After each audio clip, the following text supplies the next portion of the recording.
so it is very important for evaluate the different SDG goals. For example, the SDG 15.11 and several kinds of SDG goals. I don't want to take too much this example. So up to now, we have do some analysis for this result. For example, based on the global sediment, global reduced cover product, we just found out that the ecosystems area decreased by 0.68%. So we can find out different result. This is for the Amazonas forest change. So we can also have some result for the global forest quality. So you can find out the change in different continents. So we use the MPP for the evaluation. You can find out the different continents have different GBP's variation. So we can also find some other results. So I think I don't want to talk too much about the results itself. So we also use some technology to do the sustainable development evaluation based on the Paris state response framework. So this is a framework.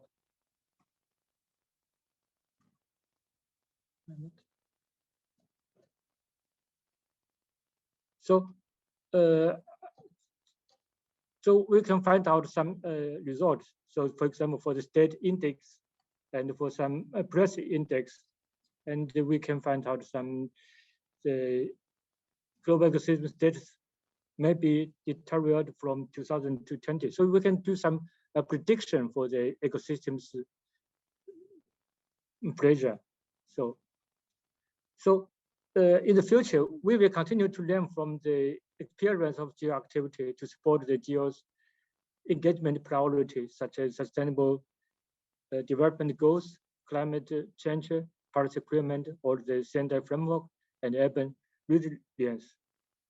So for this special session, I just wanted to call for some discussion about these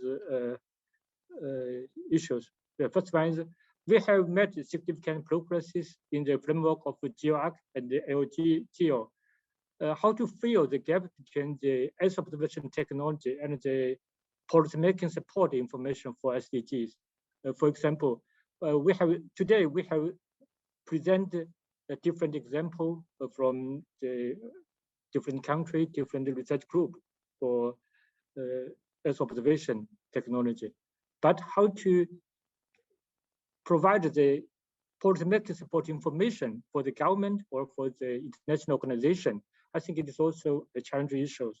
And second one is we have produced a lot of Earth observation product to support the ecosystems evaluation. But how to jointly improve the data sharing, data quality evaluation, and data validation? Because for the global, it is also a challenging issue. But how can we work together to improve these issues? I think we also need some time to discuss about this topic. And for the last one, how to strengthen the inclusive partnership across the GEO work program. Because we have different kind of program, but we have not too much cooperation between different GEO activities, not only for the CA or for the initiative or for the flagship activity. So because time limited, maybe everyone have several minutes to give some idea or some suggestions about this question. So maybe at first one, Professor Alfredo, would you have some comment or some suggestion about this several kind of topic? For number one, I think the first step is to identify the gaps first. Yes.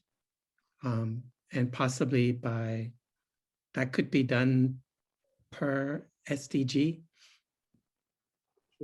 but somehow have to focus on one method. And, one method is to work on specific SDGs. First, assess where the gaps are, what we know, what we don't know, before we can start thinking about how to address those gaps. So in our case, do we have a list of the SDGs? Like, is it like SDG 15 and 13? And I think I heard SDG 2. There were many SDGs presented today, indirectly and directly. But yeah, I mean, I would have to first work on making a list of where the gaps are. Yes, thank you for your comments.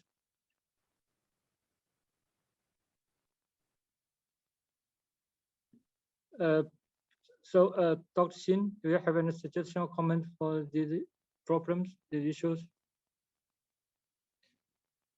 So you have to unmute your voice. We cannot hear you, please.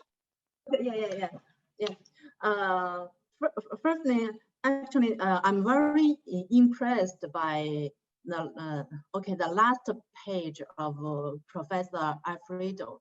I see that the vegetation index and the GPP has the inverse trend in the forest, right?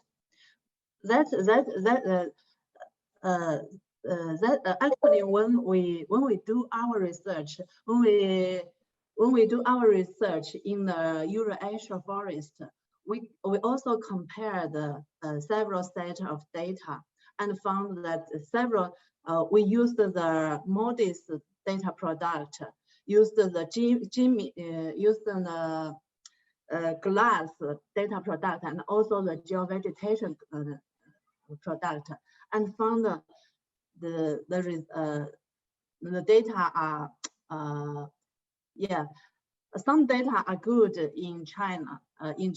Some data are good in Central Asia, and maybe in some places the data is just show we always use the NDVI product, and in many times and in many places NDVI is actually not the trend of NDVI maybe is not consistent with GPP or the vegetation coverage. So I think maybe it's very important for us to do the data validation before we use the data. Especially, we know we have too many data products. And when we use this data, how can we make sure this data is correct? So maybe is that possible that we, besides the ID tower, maybe can we, I mean, if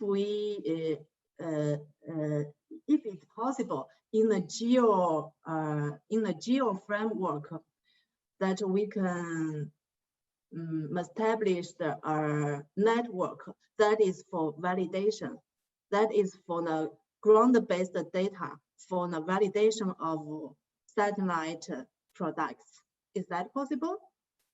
Yes, I think it's a good suggestion. Actually, there is one initiative in the GEOS. It's in situ observation.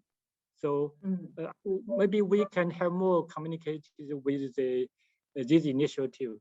But just as you suggested, but how to connect the different programs? Let's work together. It is a problem, I think. Yes, I think it's a good suggestion. Yeah.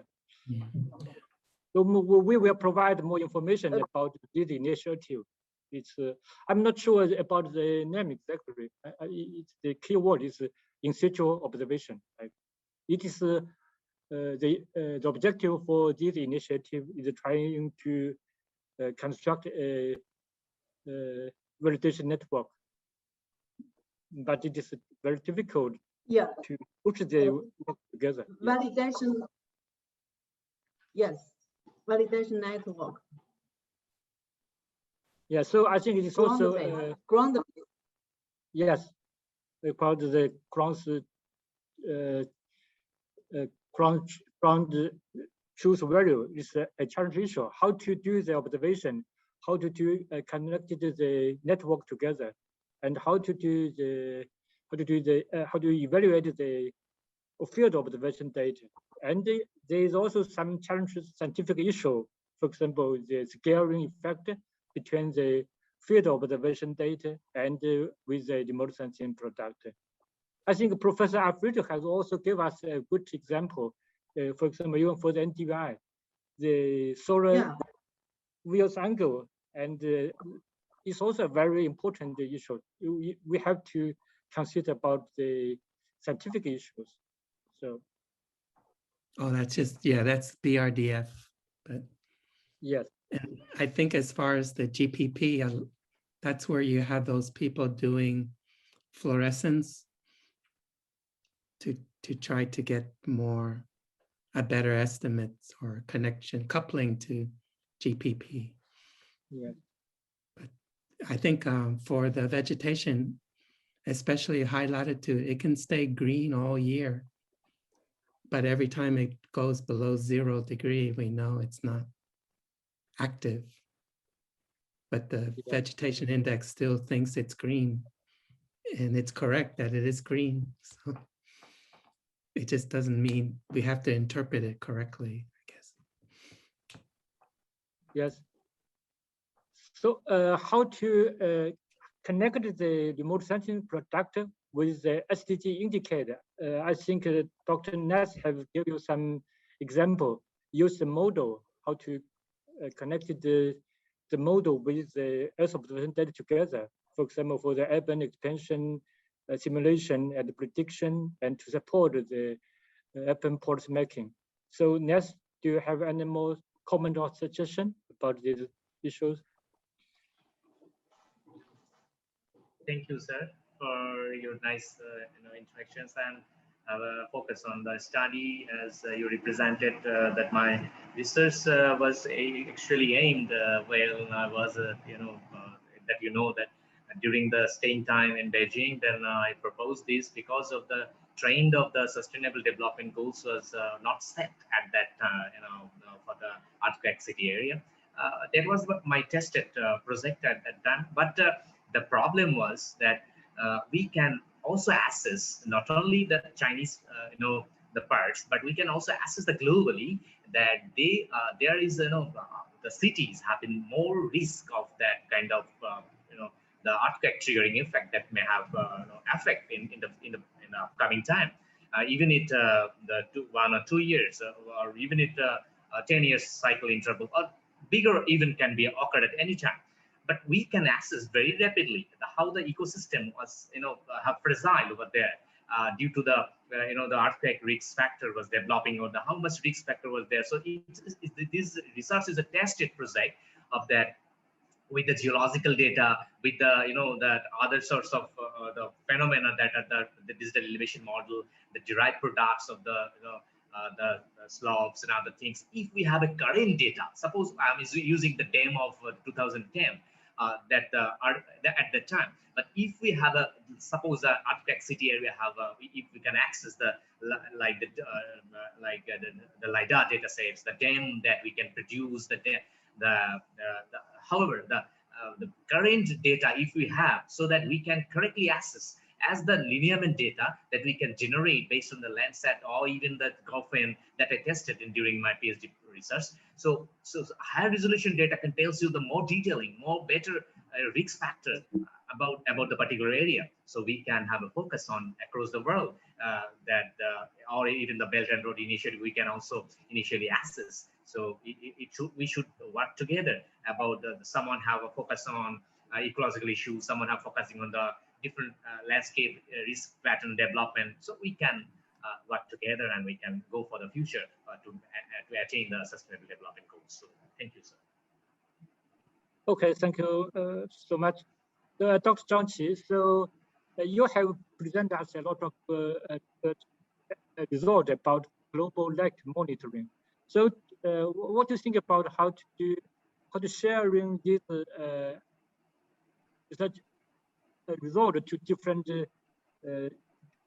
government, different country government or international organization, and how to do the global product validation? So is there any difficulty for you to think about the issues, Dr. Zhang Qi? Thank you, Professor Liu, for this opportunity. I really like the first point you mentioned in here in the screen, that we can how can we use our data set and our cooperation group for the government support policy making. I mean, because when we do the lake ecosystem monitoring, we found that we still have lots of problems, and although we devote so much to the lake recovery in the past decades, but we don't see much progress. But one point I'm thinking that we need to extend our monitoring to the catchment. It's not only the water body of the lake, but the catchment. Yes, what happens in the catchment can contribute significantly to the water quality of the lake. So basically, we need to work with other partners so that we can generate some real policy making, supporting information that to tell the government what is going to what should be done and what is going to change in the future. I mean, this is really important from my point of view. So I suggest we work also closely in this group, and also, if possible, we can invite some of the management or local government partners into our group, so that we can see what their demands, what they are thinking about, and how can we provide scientific support for their management. So basically, that is my comments. Okay, thank you for your comment and suggestion. So maybe, do anyone have any more suggestion or comment? Is there any question from the?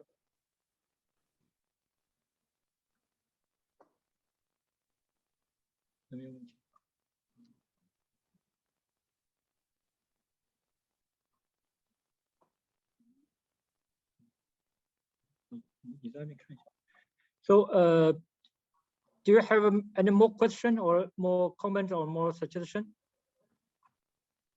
Everyone, please. Not if we have more, can we email you later if we think about something? Yes, of course. I think we will write a summary for this special session, and we will give the report. So if you have more comment or suggestion, so everyone can send me email. Yes, please. Thank you so much.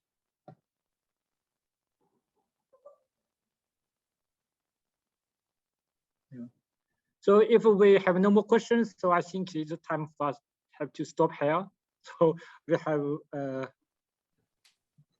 15 minutes over time. So thank you very much for your participating in this special session for everyone. Thank you, Professor Liu. Thank you. Thank you too. See you. Bye-bye. Thank you. Bye-bye.